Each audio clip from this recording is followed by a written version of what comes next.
Coimbra foi o mais importante centro da arquitetura românica portuguesa do século XII.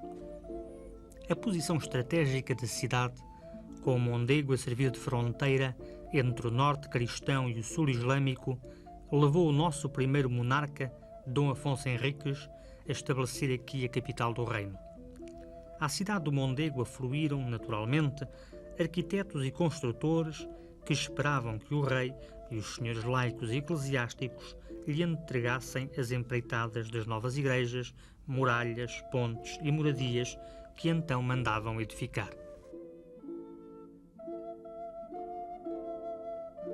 Coimbra tornou-se assim o principal fulcro da atividade artística do jovem reino de Portugal. A igreja de São João de Almedina, ou o que dela resta, este claustro nomeadamente, é a mais antiga que se conserva na cidade de estilo românico, num primeiro românico a que chamamos Condal. É uma obra que se pode datar de entre 1128 e 1131, claramente arcaizante. Porém, em breve, esta arte rude seria substituída por outra bem mais evoluída e refinada.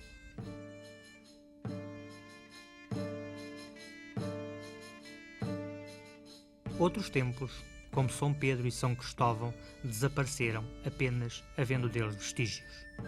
Capitéis, colunas e pouco mais.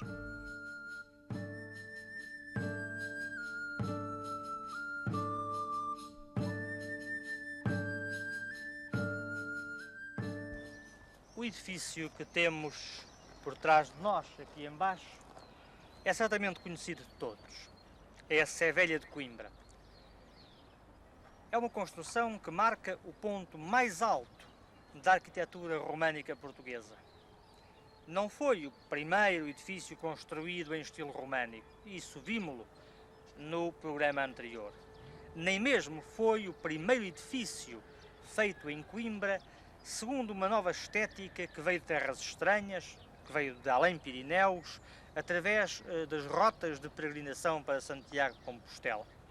Mas como Santa Cruz, iniciada em 1131, foi altamente modificada a partir de 1507, ficou-nos esta construção, ficou-nos a Sé Velha, começada em 1164, como testemunho primeiro e mais importante desse momento mais alto da arquitetura portuguesa do século XII e, indiscutivelmente, um dos pontos mais altos da arquitetura portuguesa de todos os tempos. Vamos agora ver com o cuidado possível, com a atenção e com o tempo de que dispomos, os elementos mais importantes e mais significativos desta vetusta Catedral Coimbra.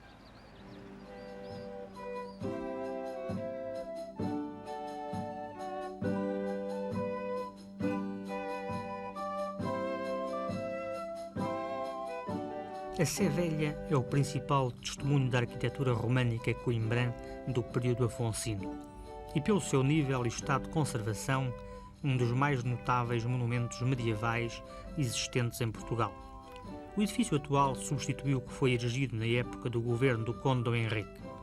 A sua construção encontra-se documentada por referências incertas em documentos trasladados no livro preto, sobretudo pela Minutatio Testamentorum, destinado a perpetuar as liberalidades do bispo Dom Miguel Salomão.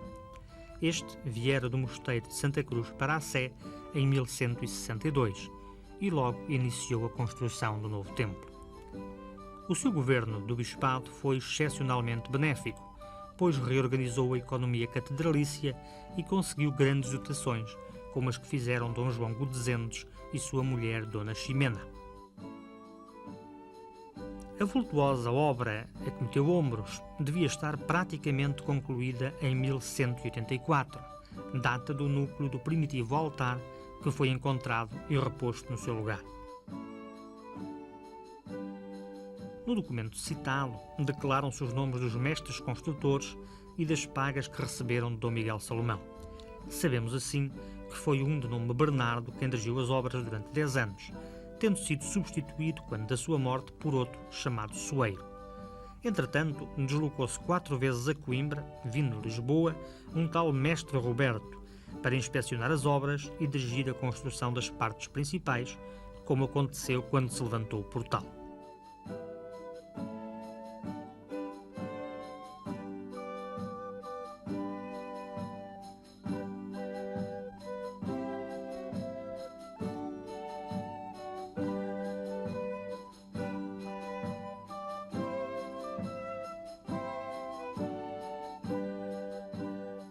Em plano, a Sé Velha compõe-se de 3 naves, transepto pouco saliente e 3 capelas de cabeceira de tipo corrente. Acima das naves laterais, levanta-se a galeria do trifório, com igual largura à da nave inferior. A abóbada da nave central é de berço, reforçada com arcos torais comunicantes interiormente com colunas adossadas e exteriormente com contrafortes. As das galerias são idênticas, mas as baixas são de arestas. O mestre Roberto era originário do centro da França, da região da Baixa Auvergne, cuja arquitetura está resumida, posto que em esboço, na Sé Velha. Na sua viagem para Portugal, passando por diversas igrejas de peregrinação, seguramente por Conques, São Fernando de Toulouse e, evidentemente, por Santiago de Compostela, aperfeiçoou o sistema e a sua arte própria.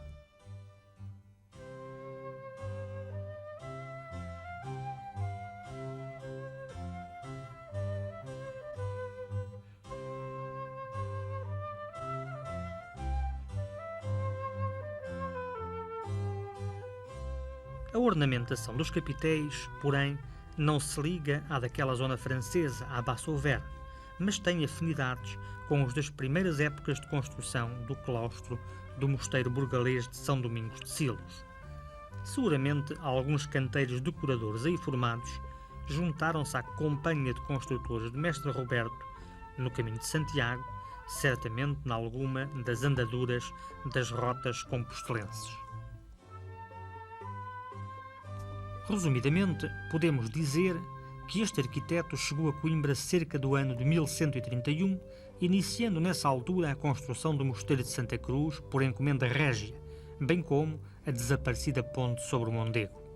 A Igreja Crúzia foi como que o laboratório experimental do românico coimbrão desta época, pois foi aí que Roberto uniu numa mesma arte os artistas locais e os que com ele tinham vindo de terras francesas e espanholas.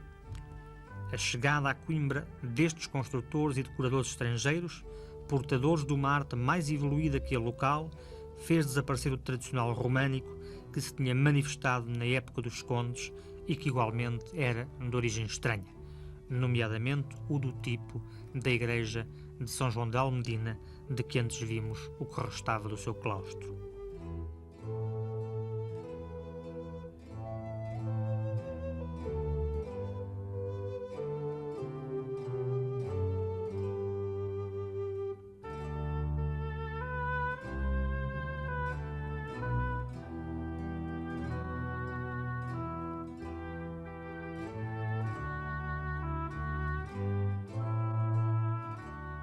Como sempre acontece em casos semelhantes, saíram dos estaleiros de Santa Cruz e da Sé Velha construtores que formaram companhias autónomas, dedicadas a levantar obras mais modestas, como foram as igrejas paroquiais e monásticas da cidade de Coimbra e dos seus arredores. São seguramente obras destes homens as igrejas coimbrenses de São Salvador e Santiago, as únicas que chegaram aos nossos dias de quantas foram erguidas durante o século XII e os primeiros anos da centúria seguinte. Estas igrejas tendiam a imitar a Sé Velha, onde os construtores haviam trabalhado e aprendido. A igreja de Santiago é mais tardia, pois só foi sagrada em 1206. No século XVI, a Misericórdia construiu uma outra igreja sobre esta, o que alterou toda a sua parte superior. Quando do restauro do edifício, os arqueólogos deram uma terminação triangular que efetivamente nunca possuiu, pois a fachada era igual à da desaparecida de São Cristóvão, imitando, posto que modestamente, a da Sé Velha e a de Santa Cruz. Interiormente, Santiago apresenta um plano comum a São Salvador e a São Cristóvão, dividindo-se em 3 naves e 4 tramos, o último dos quais corresponde ao transepto meramente enunciado em altura e no maior desenvolvimento dos pilares. A cobertura, também aqui, é de madeira no corpo e restringindo-se as abóbadas às 3 capelas da cabeceira, à mor e às colaterais.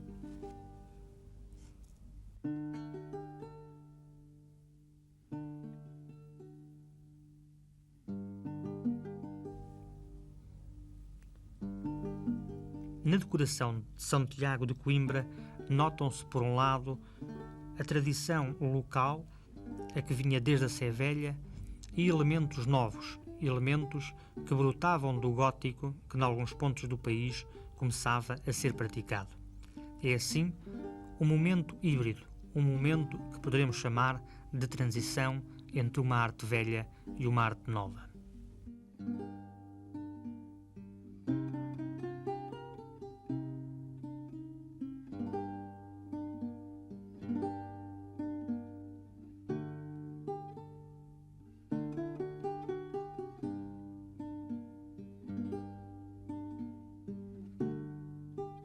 A igreja cujo portal estamos agora a ver é da invocação de São Salvador e foi edificada já depois do acabamento da Sé Velha.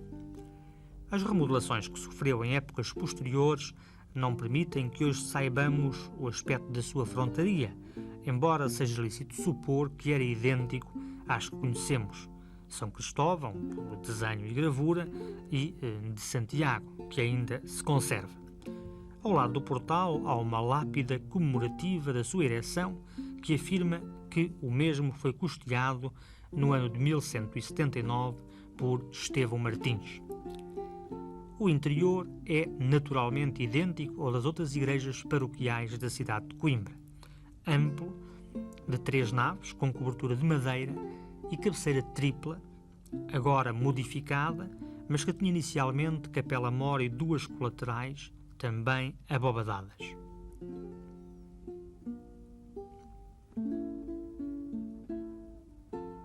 Como em Santiago e em São Cristóvão, não existe propriamente transepto, mas apenas um maior desenvolvimento dos últimos pilares antes do arco triunfal. Ao núcleo central quadrangular adoçam-se colunas ou meias colunas. A decoração dos capitéis segue naturalmente a tradição criada em Santa Cruz e na Sé Velha.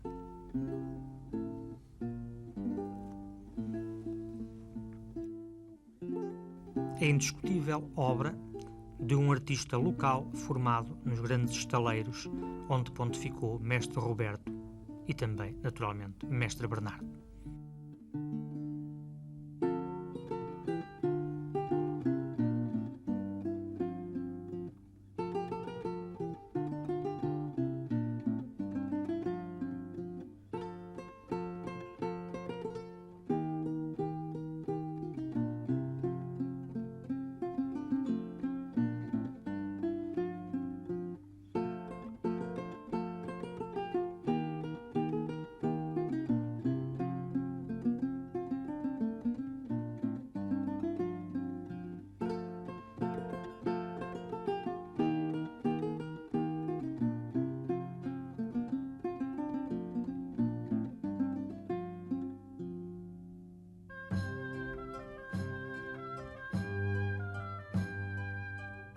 O românico coimbrão estendeu-se um pouco para sul. Sobrevivem 2 edifícios. A ponte de Redinha, a melhor conservada de quantas remontam ao século XII, e também a igreja de São Pedro de Leiria, situada junto da cerca do castelo desta cidade.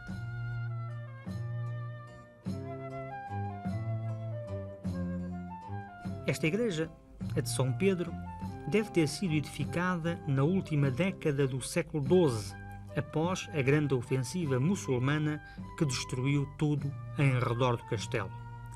Tem só uma nave coberta de madeira e uma cabeceira composta por 3 capelas.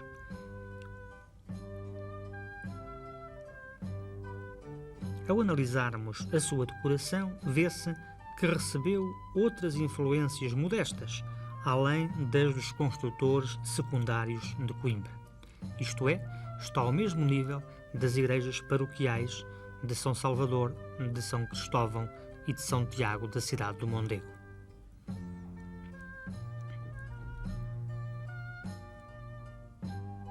Esta igreja representa assim a diáspora dos construtores e dos canteiros coimbrões durante o final do século XII, isto é, após o fim das grandes obras na cidade de Coimbra.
Para além de Leiria, o românico coimbricenses estendeu-se a outras zonas, nomeadamente aqui a Tomar, ao castelo que os templários construíram no alto de uma colina que dominava o Nabão.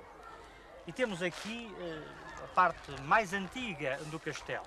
É o corpo da torre que encerra a capela privativa, que foi a capela dos Cavaleiros Templários e, mais tarde, a capela dos Cavaleiros da Ordem de Cristo. É uma construção de plano central. Por fora, como se pode ver, tem 16 lados, um corredor envolvente e o centro é um octógono. Isto, pura e simplesmente, tentava reproduzir o templo, a casa-mãe, que era a Cúpula do Rochedo em Jerusalém. É evidente que os arquitetos, os construtores que fizeram aqui a Capela de Tomar não tinham o mínimo de ideia, certamente nunca tinham estado em Jerusalém e eram vagas ideias, vagas informações, imprecisas seguramente, que lhes eram dadas por um ou outro cavaleiro do templo que tinha estado ali. Mas o que é facto é que esta obra, feita território, naturalmente, já relativamente pacificado, mas nem por isso isento de problemas, não nos esqueçamos da grande invasão por volta de 1190, aqui trabalharam fundamentalmente artistas vindos de Coimbra.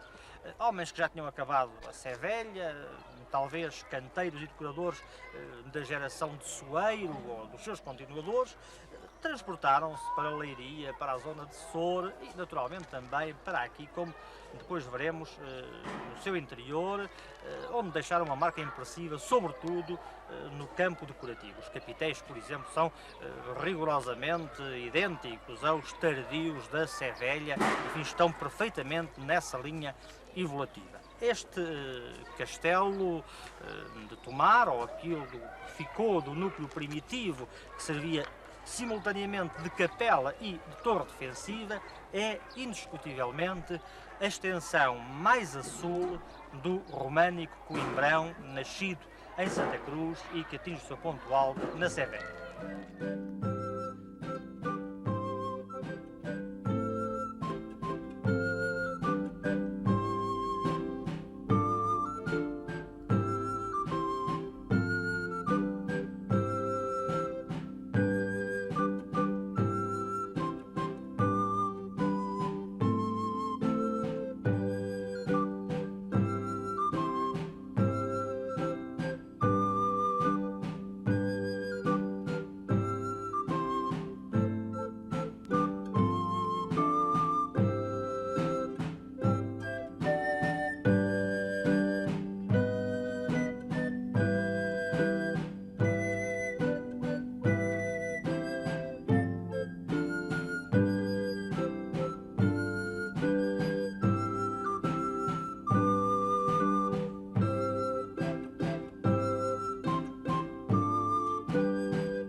Através de cuidadoso exame do edifício e da análise da documentação que se lhe refere, conclui-se que a sede de Lisboa que estamos a ver data dos últimos decénios do século XII. Os diversos terremotos que a abalaram, sobretudo o megacismo de 1755, destruíram partes importantes da construção, o que dificulta, naturalmente, a correta avaliação do nível e das ligações artísticas dos seus mestres construtores.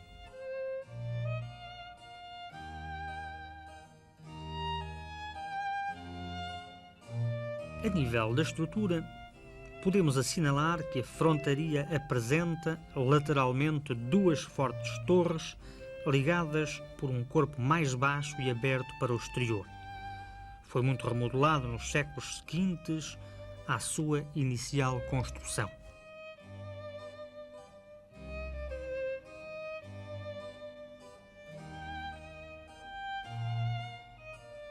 No interior, a sede de Lisboa possui 3 naves, transepto e uma cabeceira com deambulatório e capelas irradiantes, embora inicialmente, na época românica, na inicial da sua construção, só tivesse 3 capelas, como na sede de Coimbra.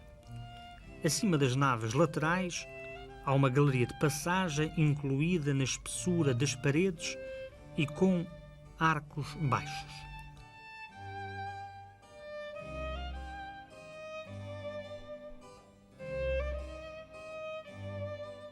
O abovedamento é em geral de berço, reforçado por fortes arcos torais que se ligam a pilares também espessos e grossos de forma composta. Acima do cruzeiro levanta-se uma lanterna ou cúpula de nervuras.